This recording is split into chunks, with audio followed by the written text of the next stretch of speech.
Rebalancing the individual instruments from a stereo file. According to iZotope, this should be possible with the new RX7. I am Wietse and let's find out if this is snake oil or not.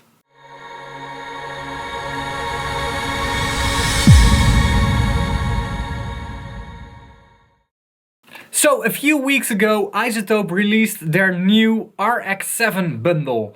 And the RX7 bundle is, well, the industry standard for audio repair. I'm a big fan of RX7. I've used it to mute the air conditioner from someone that recorded something in an air-conditioned room. I've used it to remove pops and crackles from a recording. I did a lot of stuff with RX6, actually, RX6. And I've actually been using RX from like version 2. So iZotope released RX7 and I had to check it out. And then I found this small feature, Music Rebalance. With Music Rebalance, no mix is final. Vocals too quiet, drums too loud, can't find the original stems to your song. Using an algorithm trained with machine learning, Music Rebalance can intelligently identify vocals, bass, percussion and other instruments and allow you to individually enhance or isolate elements in a mix, making remastering without multitracks possible. So this almost sounds too good to be true, and iZotope does have a reputation of really pushing the boundaries of what is possible and what isn't possible. You can find more videos of me talking about iZotope. For instance, the Ozone and the Neutron are both very interesting products. So this is one I want to check out together with the new Repair Assistant, which analyzes your recording to detect and solve the most common audio issues so you can focus on what's important, your music. With RX you can eliminate unwanted clicks, pops, hum and noise in just a few clicks using this revolutionary assistive audio repair tool. And if this thing works, then that would solve a lot of, guessing which tool I need. If you guys use RX, you know that there are a lot of tools and sometimes you're not sure if you need to use the declipping, decrackling, declicking, I don't know, tool to fix what you're trying to fix, and sometimes the other one works better than, well, you know what I mean. So if an assistant like this works, would be really awesome. Let's try it out, let's check it out, let's do it.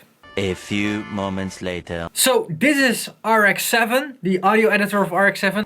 So here in the corner, my camera is in front of it, is the Repair Assistant. And I want to try that one out first, because that sounds actually pretty interesting. So what I actually did beforehand is I fucked up 3 different versions of Sandstorm.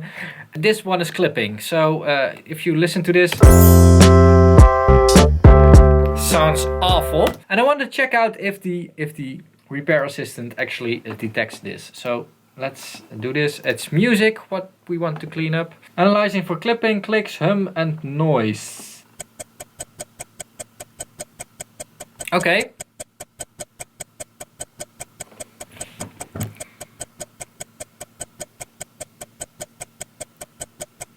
Clipping detected. Yeah, of course clipping is, yeah, if it didn't detect clipping like this, then generating processing options and preview. So options, so multiple. Okay. Oh, this is interesting. So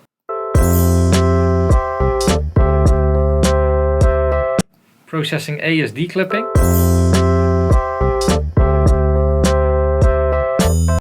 Declipping.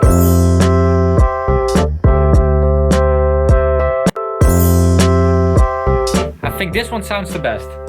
A. The other ones will have a bit too much, but I can also see the chain. Okay, so over here, and I can see the settings that it did set and open as module chain. So declip and a decrackle. And this one also has a custom frequency, 2000 to 20,000. Ah, okay. Yeah, you can call this intelligent. Yeah, you can. I only need A for this, so let's do poof.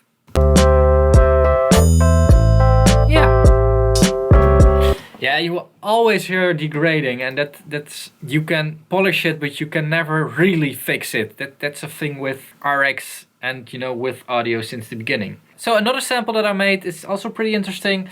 So what this sample has is, well, you can actually see this one in RX. If we remove the waveform and look at the spectral analysis, you can see that this one has a lot of noise, and you can also hear that if we press play.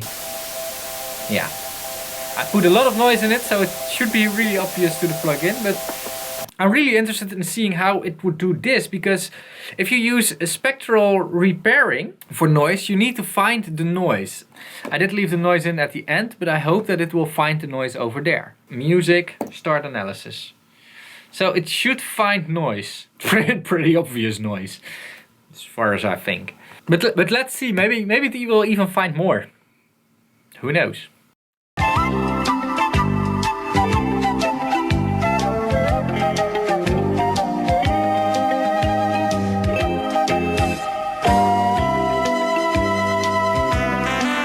No significant problems detected.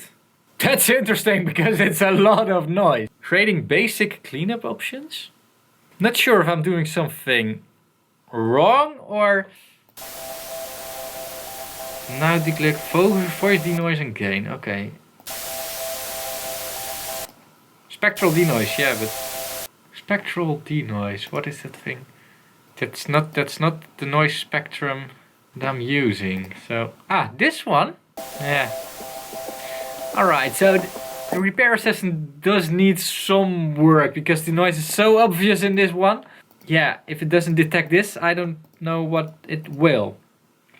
Right, next one I want to try out is this version, in which I made a nasty 50 Hz hum. Pretty obvious, I think. So let's see if it detects the hum. Repair assistant, start over, music, start analysis. Analyzing your audio. Hum detected. Clipping detected. Clipping detected. Okay. It detected more than I was intending it. De-clip and de-hum.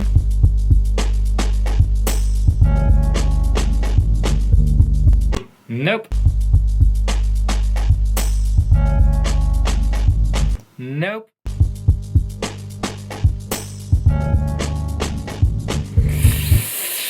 What turns out is that you almost cannot remove this this noise. So it did detect it pretty well, but there actually was too much hum in here to actually repair at all.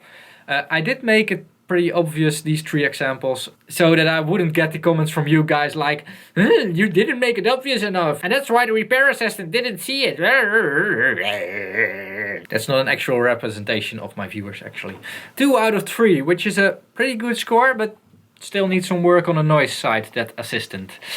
I have a different track to use to test the music rebalance, which isn't Sandstorm by the Root. It's actually from one of my clients, and I made a video about this track already on how I made the bass in this track and stuff. I will link it over here. Music rebalance. So what do we have here? We have a voice, bass, percussion and other. We have 3 fader, sensitivity.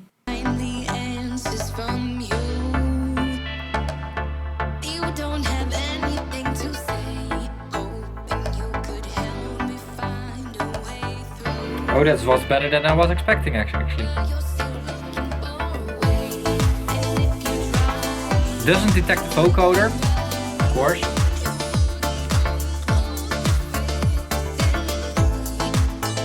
Whoa! Whoa!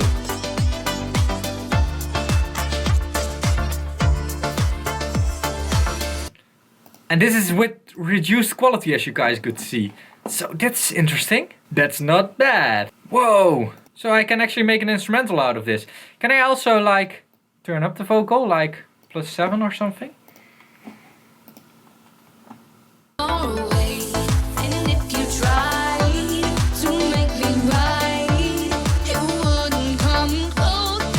Interesting. It's almost like she's standing alone when you turn it up. Percussion.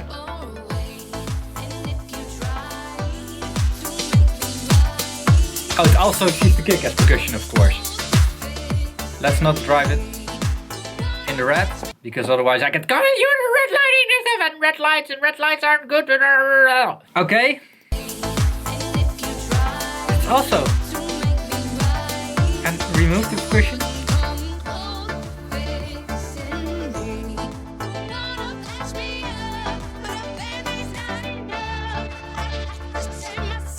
That doesn't work, so it's really like the word says, rebalancing. So you can change the balances and it will let you go to infinity, minus infinity, so turn it off, but that doesn't really sound good.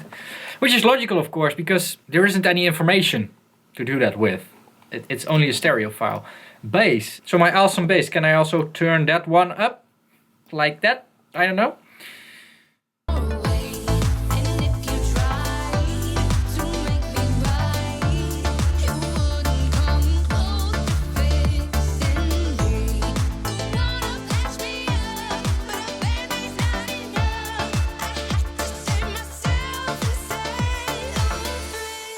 Okay, and other?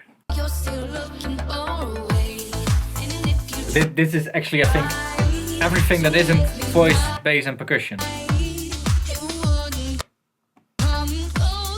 Ooh, it almost cannot keep up with me. But yeah, it works. And it works actually pretty good. And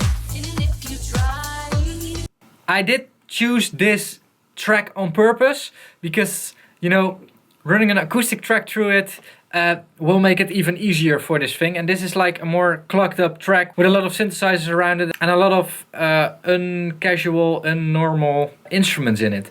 And it actually performs pretty well. And I think this is something that I could be using when I'm doing mastering, for instance, and I need to do a small change. Like the best, well, it's almost unhearable if you're doing it just a bit.